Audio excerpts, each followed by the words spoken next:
پھر فرمایا یہ غزوہ انسانیت کے لیے 6 سال تک بدقسمتی کی گہری تاریکی کی غار کی طرح ہو جائے گی۔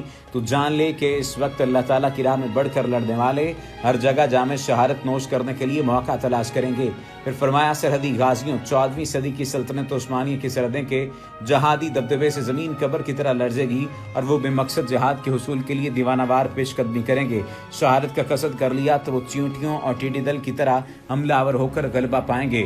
میں قسم کھاتا ہوں کہ افغان قوم عزت کے ساتھ فتح یاب ہوگی۔ ایک مرتبہ خون بہنا شروع ہو گیا تو اتنی شدت سے خون خرابہ ہوگا کہ دریا اٹک 3 مرتبہ کافروں کے خون سے سرخ ہو جائے گا، لبریز ہو جائے گا۔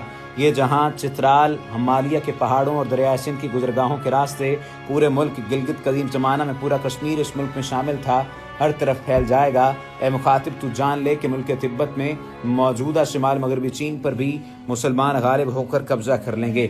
پھر فرمایا جب شہر لاہور پورے پنجاب کا دارالخلافہ ہو جائے گا تو یہ مسلمانوں کے لیے کشمیر کی فتح میں مددگار ثابت ہوگا اور مومن دوآبہ، گنگا اور جمنا اور شہر بجنوب تک غالب جائیں گے۔ افغانستان، پاکستان اور ایران کے مجاہدین یکجان ہو جائیں گے اور ان ملکوں کے مجاہد تمام ہندوستان کا غازیانہ انداز میں فتح کر لیں گے۔ ایک کینہ پرور بنیا جس کا 6 حرفی نام گاف سے شروع ہوگا، اللہ تعالیٰ کے لطف و جرم سے مسلمان ہو جائے گا۔ مسلمان اللہ تعالیٰ کے لطف و کرم سے خوش ہو جائیں گے اور تمام ہندوستان ہندوانہ رسوم سے پاک ہو جائے گا۔ جس طرح ہندوستان بدقسمتی کا شکار ہوا، اسی طرح مغرب کی بدقسمتی کا آغاز ہوگا۔ پچھلی عظیم جنگوں کی طرح انہیں بدقسمتی اس طرح گھیر لے گی کہ ہر ممکن کوشش کے باوجود اس جنگ کا نکارہ بن کر رہے گا اور موجودہ موذی وبا اسی کا ایک پیش خیمہ ثابت ہو سکتا ہے۔ اس جنگ کی ابتدا فرانسیسی قوم کی شدید ناراضگی سے ہوگی اور وہ انگلستان اور اٹلی کو باہمی تعلق اور باہمی جنگی معاہدوں میں گھیر لیں گے۔ جرمنی جو پہلی اور دوسری جنگ عظیم کا شکست خوردہ ہے، روس کے ساتھ اتحاد کر کے شریک جنگ ہوگا۔ وہ جہنمی آگ اگلنے والے ہتھیار تیار کر کے میدان جنگ میں آئے گا، یعنی اپنی ایٹمی صلاحیت کو استعمال کرے گا۔ ایک جیسی خصلت والے 2 الف والے میں سے ایک الف 2 ٹانگوں پر کھڑے سیخ پا گھوڑے کی طرح جنگ شروع کرے گا، جبکہ روس مغربی الف یعنی امریکہ پر حملہ آور ہوگا۔ 600 سال قبل یہ دونوں ملک نقشہ دنیا میں موجود نہیں تھے۔ آپ حیران ہوں گے کہ یہ دونوں ملک 600 سال پہلے دنیا کے نقشے پر ہی موجود نہیں تھے۔ اس الف کی حیثیت و طاقت اس کوچہ دنیا میں ایک نقطے کی طرح کمتر اور حقیر ہو جائے گی، یہاں تک کہ اس کا نام اور تذکرہ ہی تاریخ لکھنے والوں کی کتابوں میں رہ جائے گا۔ ان بے ایمان لوگوں نے فساد برپا کر کے دنیا میں اپنی قسمت خراب کر لی، آخر کار اپنی ہی لگائی ہوئی جہنمی آگ کی نظر ہو جائیں گے۔ 33ویں پیشگوئی میں کہا کہ دین و ایمان کے ساتھ دشمن مار ڈالے جائیں گے اور اللہ تعالیٰ اپنی رحمتوں کے ساتھ مومنوں پر شان و شوکت اور نوازشوں کی بارش فرمائے گا۔ یہ سزا انہیں قدرت کی طرف سے آئے گی اور انہیں مجرم انسانیت کا خطاب ملے گا۔ اس کے بعد ربانیت کا تمدن کبھی سر نہ اٹھا سکے گا۔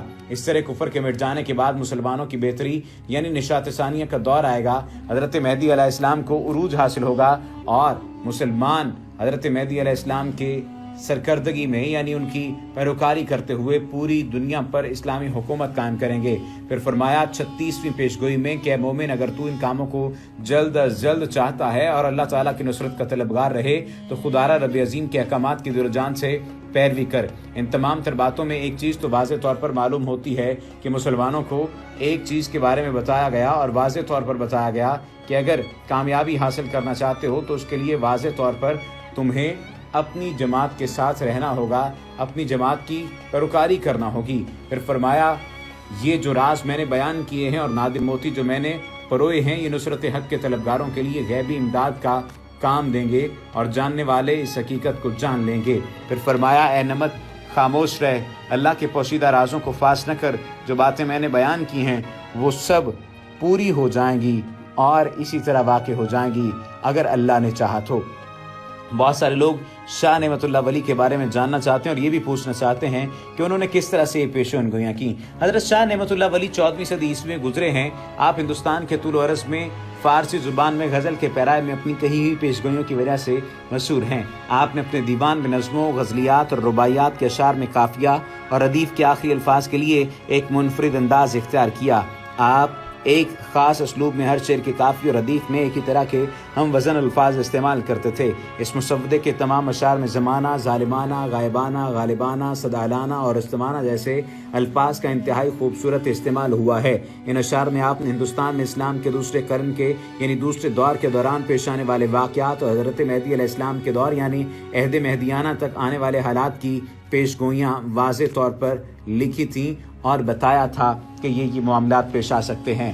اب تک جو 38 پیشین گوئیوں کا ذکر ہم نے کیا ہے، آپ بھی جانتے ہیں کہ ان میں سے کتنی پیش گوئیاں پوری ہو چکی ہیں اور آئندہ آنے والے حالات میں کتنی پیشین گوئیاں پوری ہو جائیں گی۔ وما علینا الا البلاغ المبین۔ اللہ تعالی ہم سب کا حامی و ناصر ہو۔